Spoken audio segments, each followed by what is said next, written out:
Daf Yomi 59. So Itmar Nami, Rav Yosef Rab Chanina, that a bell that had its clapper removed is still makabel tuma,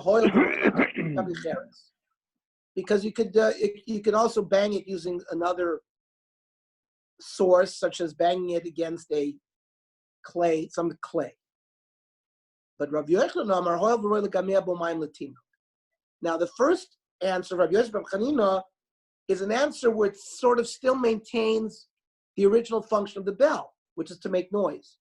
Rav Yochanan says, no, since you can take a bell that's had its clapper removed and invert it and fill it with water and drink from it, sort of basically it's still functional, even though it doesn't have its original usage. So the Gemara asks, Rav Yochanan Loboy Mein Lach Rishona, is it correct that in order for a kli to maintain its tumah status, it doesn't require sort of its original function? I'll show you that Rav Yochanan requires that a kli, in order for it to maintain its tumah status, needs to have its original function. Batanya, I'll show you. When it talks about a zav, right, a man who's had a seminal emission, and then whatever he sits on, let's say if he sits on a sofa, so not only is the sofa tummy, but anything sitting on the sofa is tummy, even though he doesn't touch it. That's called tumas mishkav, mishkav umosha. So it says v'chol kli asher yeshiv alav. So that's like a sofa or a chair. Yachol kafas of yashiv aleh. Maybe you took a measuring bushel, something that was used to measure a bushel of wheat, and you flipped it over and you sat on it.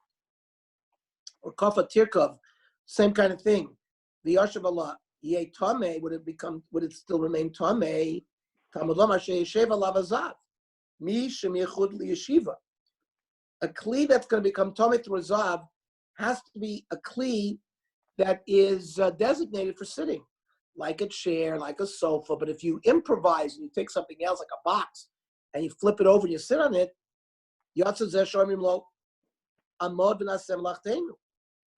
this is excluded because you can't say,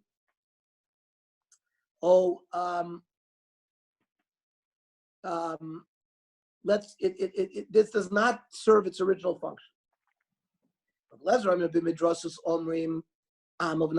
Only tumas with sitting, like zivus, nidus, these are tumas medris, which brings tuma when you sit on something. Then you say this svara. But but if something became tummy through tumas meis and it broke, there we don't necessarily require a specificity regarding that kli. As long as you can do something with the kli, it retains its tumah stats. Comes Rav Yochanan, Rav Yochanan says even by tumas meis, which has nothing to do with tumas medris, you have this requirement that a kli that's not roy for its original lach rishona, even though it could be used for something else, it's treated like it's broken. So therefore, how come over there by the bell, Rabbi Yochanan said that as long as you can drink water from it, it remains tameh. It's against Rabbi Yochanan's shita, where there's got to be specificity regarding that kli. So the more answers, epoch kamaisa. We got to go back to this itmar nami at the beginning of Nun Tes, Amud Aleph, on the top, where we said, Rabbi Yossi said, as long as you can bang it against a kli cheres, Rabbi Yochanan said you can drink water. No, you have to switch it.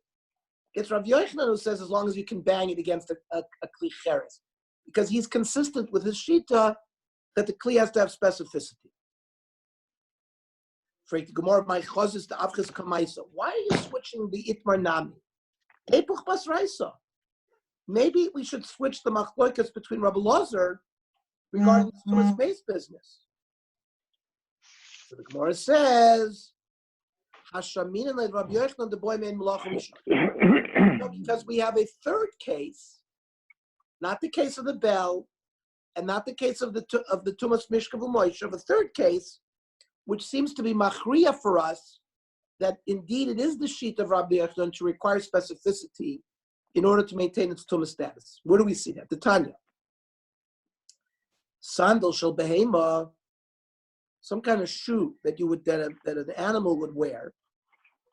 So shel mateches tameh. If it's made out of metal, it's tameh. Now we learned already, gentlemen, that a kli designated for animal use is not tameh because human beings don't use it.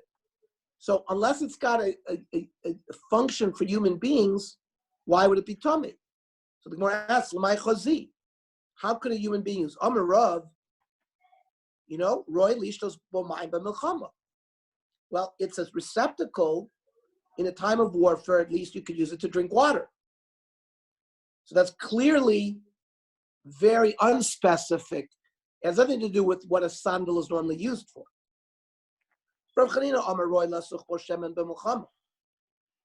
You can fill it with oil and anoint yourself with oil in times of milchama. It means when you don't have the use of other kelim because you're on the run. Again, a not very specific usage. We'll see what would be nafkamina between Rav and Rav Chanina. But here comes the kicker. Rav Yochanan b'shasha boyrech min hakrav meinicho beraglav v'ratzal koitzim bal barkoi. That if you're in a war and you don't have access to your regular shoes, you could put this on and run with it to escape the battlefield so you don't injure your feet on thorns. So you see clearly, Rabbi Yochanan says, it's got to have a function that's specific for a sandal. Even if it could be used for something else, it would not remain tameh. So now this is the raya that forced us to switch the itmar nami and say that Rabbi Yosef from Chanin, Rabbi Yochanan, epoch kamaisa, because you have a third raya here from a different case that seems to tell us what Rabbi Yochanan really holds. So the Gemara concludes, Ma ben Rav and Rav Chanina. This machlekes Rav who says you could drink water from it, and Rav Chanina who said you could fill it up with oil. What's the nafkamina halacha between those two sheep? It could be naidemois. Let's say the shoe is dirty, so it's disgusting. So in that sense, there would be a nafkamina. Because according to Rav, nobody would drink water from it. But according to the sheet of Rav Chanina, people might still use it as a receptacle to anoint themselves with oil. And ben Rabbi Yochanan and Rav Chanina, it could be now the yakir. If it was very heavy, you wouldn't be able to use it as something to run away with, to put it on your feet and run. But according to Rav Chanina, you could still use it to fill up with oil to anoint yourself. Okay. Then the Mishnah said that one of the things that a woman cannot go out with is be'ir shel zahav. My be'ir shel zahav. What does that mean? Rabbi Yochanan Rav Yochanan Yerushalayim dedava. Jerusalem of gold. It was a piece of jewelry made out of gold, like a crown, and the relief of the walls of Yerushalayim. Here we get the song from Naomi Shemer, Yerushalayim Shel Zahav. It's from the Gemara, Yerushalayim Dedava. And the Gemara tells us, Kida Ovid le Rabbi Kiva Ledvisu. Rabbi Kiva, in recognition of his wife, who allowed him to study Torah all those years, right? And he gave her a beautiful piece of jewelry, the Ir Shel Zahav. Torah Rabbanon. And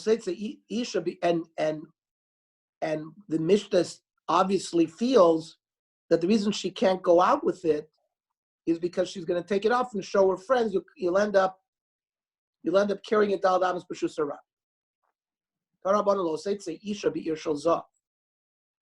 Women should not go out wearing this piece of jewelry. If she goes out, it's considered a burden. It's considered a masui. It's not even considered a tachshit according to Rav Meir. And you're chai v'chatas for carrying. Chachamim say no. Lo say. She can't go out, but it's not a chai v'chatas. We'll see it's a gzeira. Im yatis aptura min achatas. So there we'll see the chachamim say it's a gzeira that she's going to take it off. and show. Rabbi Yezer Yoitzi Yisha B'Yirshal Zav L'Chatchila. Rabbi Yezer says completely permitted. And the Gemara will explain the Shitas. But my Kamiflagi, Rabbi Meir Savar Masu, that it's a Bichlal, it's not even a Tachshit. It's a burden. And by carrying it, by wearing it, it's not something that you would normally wear. How do you distinguish a Malbush or a Tachshit from a Masu? So if it's very unusual, it's for example, you wear a belt and you put on another belt. Well, the second belt is a Masui. Same thing. It was thought, according to Meir, that this thing was so expensive, was such an amazing piece, people wouldn't necessarily, maybe you would only wear it to the ball or to the opera. But to go out on a regular day wearing this, it's not a normal Malbush. So it's a Masui. And therefore, you'd be chayav v'chad. It's like carrying a box of nails. Rabbanan and Savi, no, tachshit, no, it's a tachshit. People, it's an adornment. You would wear it. But this dilma shalfu machvele v'asi lasui, we're concerned she's going to take it off and show it. And so it's a gzeira.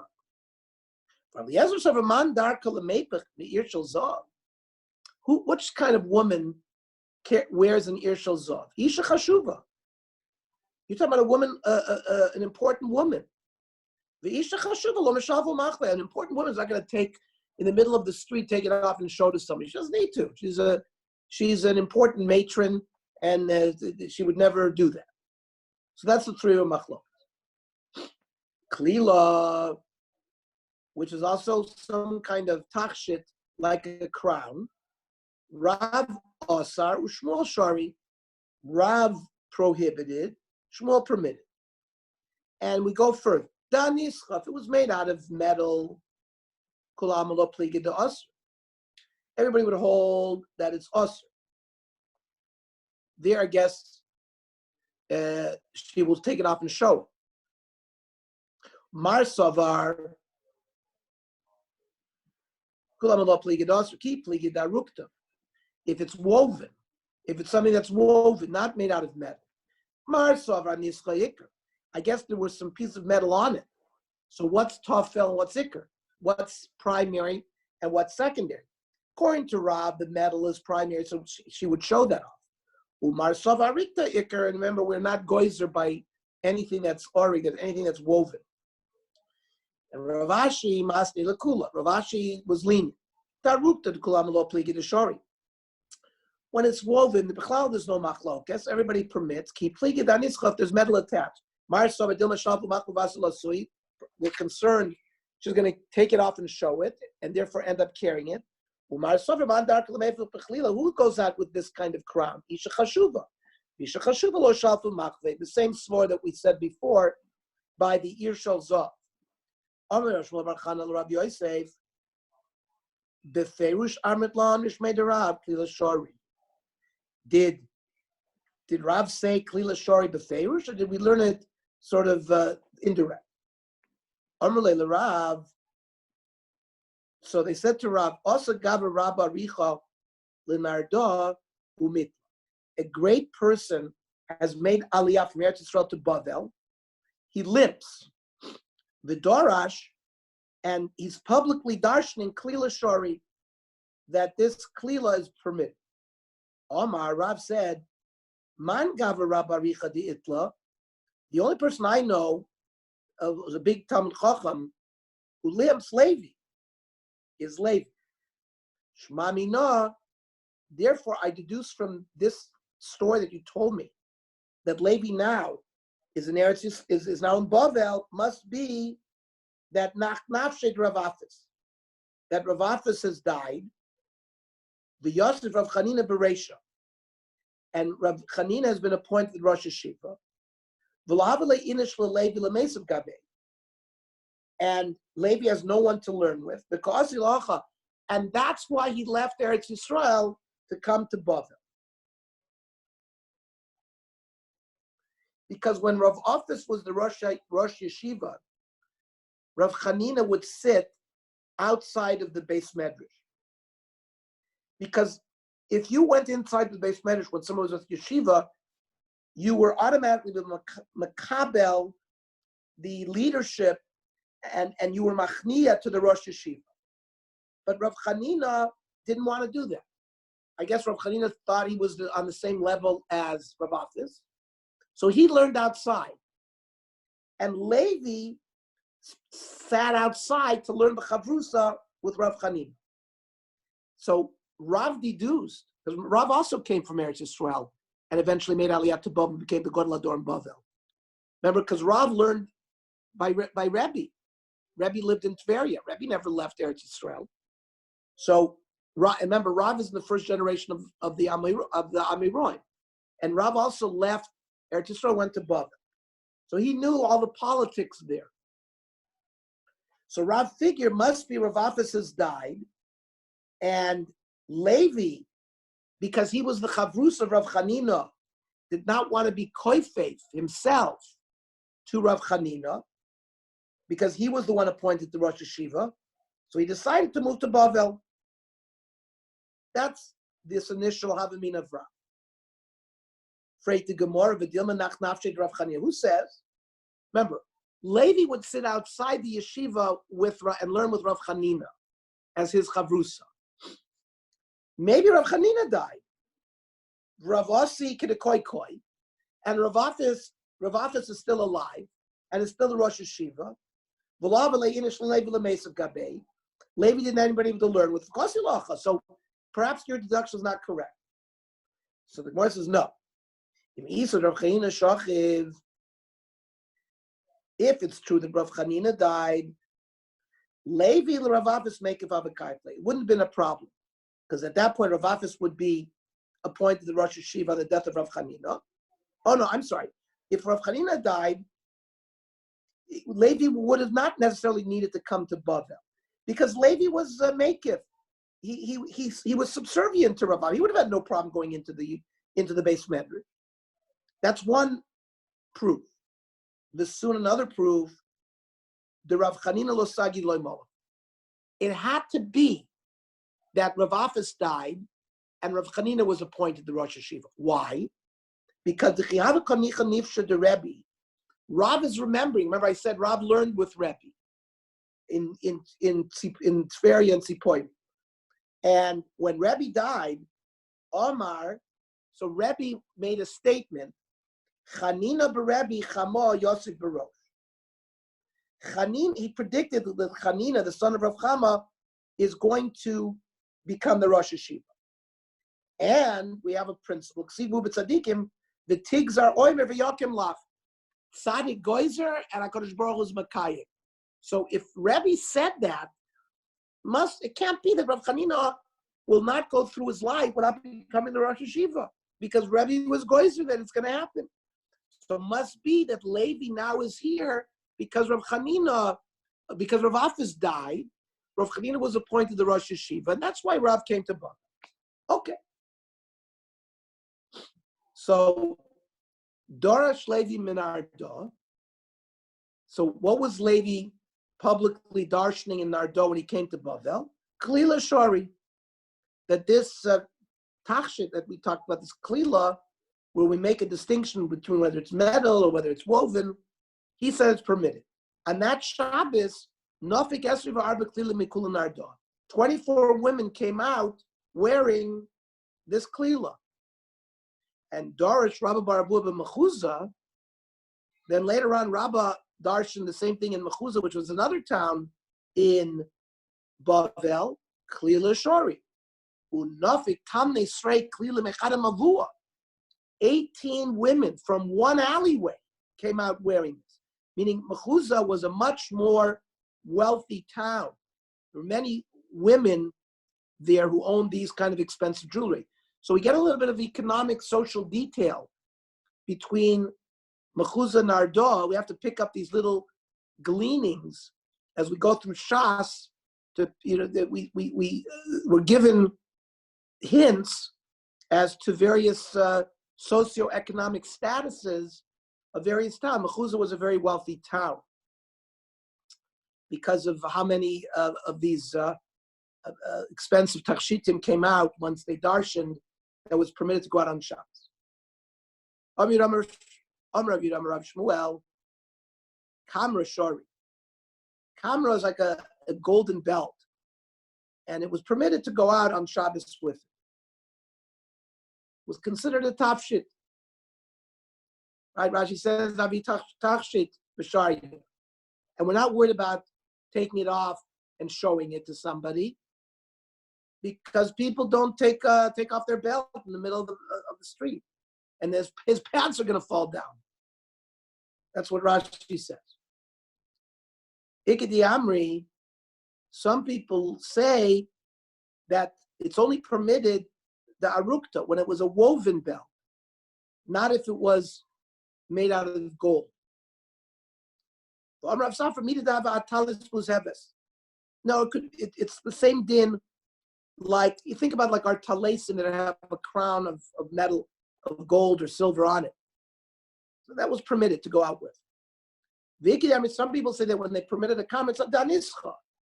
No, the whole belt was made out of metal, and it was still permitted because of the svar of Rashi, like we said. You're not going to take your belt off. Similar to the belt that kings would wear, that would be totally gold. What about a belt on top of another belt, sort of a double belt? We didn't say you can go out with two belts. It's not normal to go out with two belts. The second belt would be considered a masui, and we prohibit it. Ravashi, so high resuka, this is like a short little garment that you would wear, like a shirt. So islay mefrachiasa shari. So if it has strands to maybe like a little vest, and you have like little straps that you can tie it to yourself, permitted. The ilo aser. But if not, it's aser, because again, we're concerned that it might fall off and you'll carry it. And then the Mishnah said you can't go out with a ketala, the lobik ketala. My ketala, what's a ketala? Man kesapari. It's also something that was worn around the neck, some kind of necklace.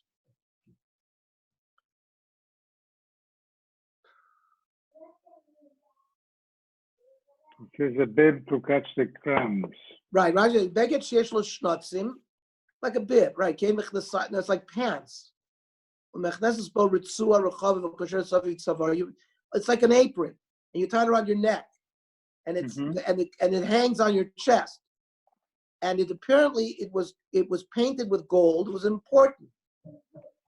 Other people say it's like a half circle, and Rashi has the word C in there, like a C, looks more like a necklace, and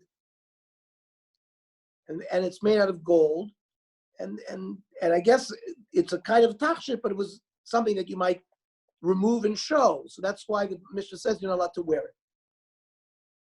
Then it says nizamim, you can't go out with earrings. So the Gemara explains nizmei, we're talking about nose rings, but Rashi says nizmei ozen mutar lechatchila, but you can go out with earrings. And the Shulchan Aruch says, and a chanami, you can't go out with a nose ring because you might take it off and show it, but you can go out with earrings if that's the minhag.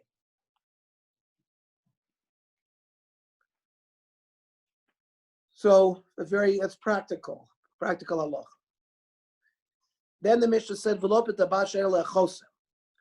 that if you could not go out with a ring that did not have like a signet attached to it, right? People used to, have a signet ring and they would sign their documents. So a ring that did not have a choisam, the Mishnah said you can't go out with. So the Gemara's medayek hayesh aleh choisam, lo b'davashen aleh choisam, which is the gzeira midrabbanan. and implying that if it had a choisem, chayev es achates, that going out with a ring with a signet, that you wouldn't be potter, like you go out with buy a tabas, it doesn't have a signet attached to it. So lechatchila, you can't go out with it. But if you went out with it, you'd be potter. It's like zermin rabbana to answer you. But a choisem, says the Gemara, if you went out with that, you'd be chayv achates.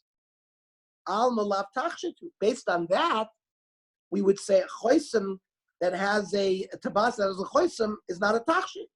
It's a masui. The remainder, but I'll ask you a kasha. It says tachshite noshim tmei. Women's jewelry are considered a kli, legabe tuma v'tahara, and they're makabel tuma. And it gives us a list. What's considered in that category? Elo tachshite noshim. Katlos, so necklaces, nizamim, earrings, tabas, rings. And they clarify. Tabas ben sheyesh lechosim ben she'en lechosim. And a ring is going to be considered a kli, not a masui, whether it has a signet, whether it doesn't have a signet, and benizmeaf, and nose rings.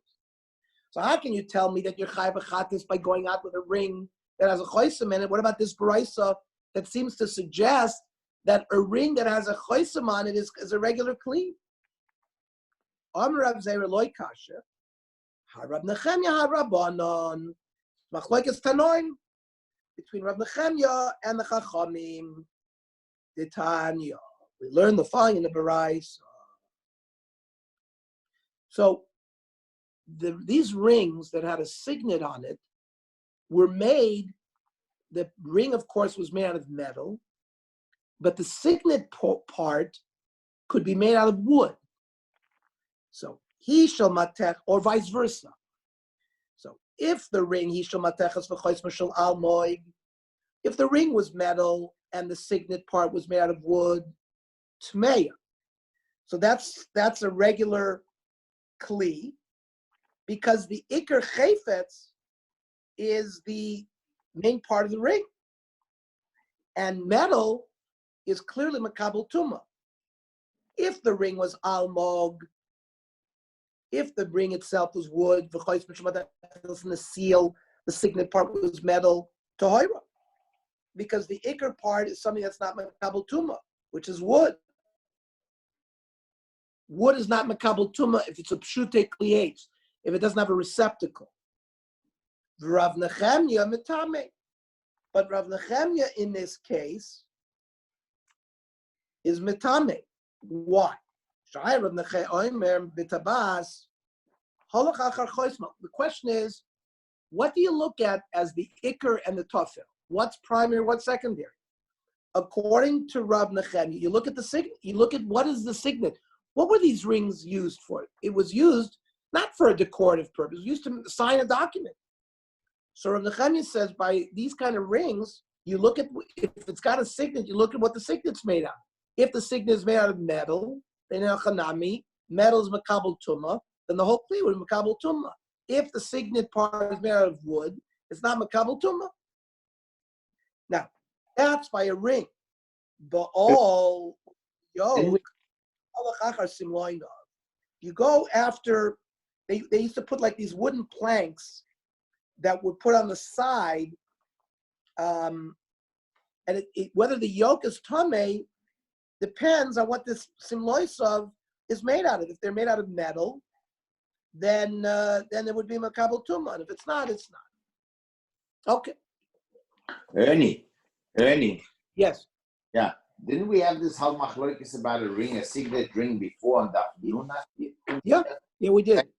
Same In a different context, same machlokes. There it was just had to do with tumah v'tahara. Yeah. In a chanami. We have that before. I had it in for the jewelers. It looks like they didn't want us to, the ladies to wear tuck. Well, but they were lenient. I mean, you could wear some things. They felt was not. I think it had to do with socioeconomically whether you would wear it or not. It was really expensive. It wasn't something that people would go out with. Anyway, tonight is the Navi Shir at 8:00, and we'll stop at 8:45 because of this other guest.